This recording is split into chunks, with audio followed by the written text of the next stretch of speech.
వికారాబాద్ జిల్లా యాలాల్ మండలం కోకట్ బాగాయపల్లిలో మాజీ ఎమ్మెల్యే పైలట్ రోహిత్ రెడ్డి ప్రచారం చేశారు. చేవెళ్ల ఎంపీ అభ్యర్థి కాసాని జ్ఞానేశ్వరికి ప్రజలంతా మద్దతు తెలిపి ఓటేసి గెలిపించాలని కోరారు. ప్రచారంలో భాగంగా ఆయన పార్టీ మారిన మహేందర్ రెడ్డిపై విమర్శలు కురిపించారు.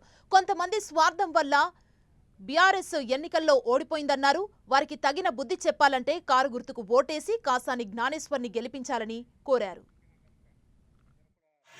మన పక్కనే చేరి కొంతమంది మోసగాళ్ళు తిన్నింటి వాసాలు లెక్క పెట్టినట్టు మనకు వెన్నుపోటు వచ్చిర్రు.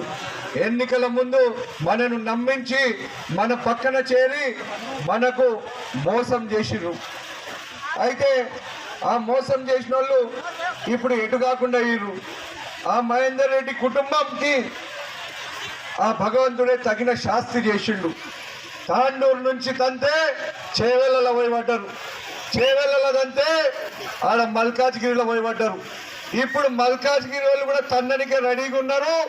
4వ తారీఖు వాళ్ళంతే వాళ్ళు పోయి ఇంట్లో ఖతమవుతారు అని చెప్పి ఈ సందర్భంగా తెలియజేస్తా ఉన్నా.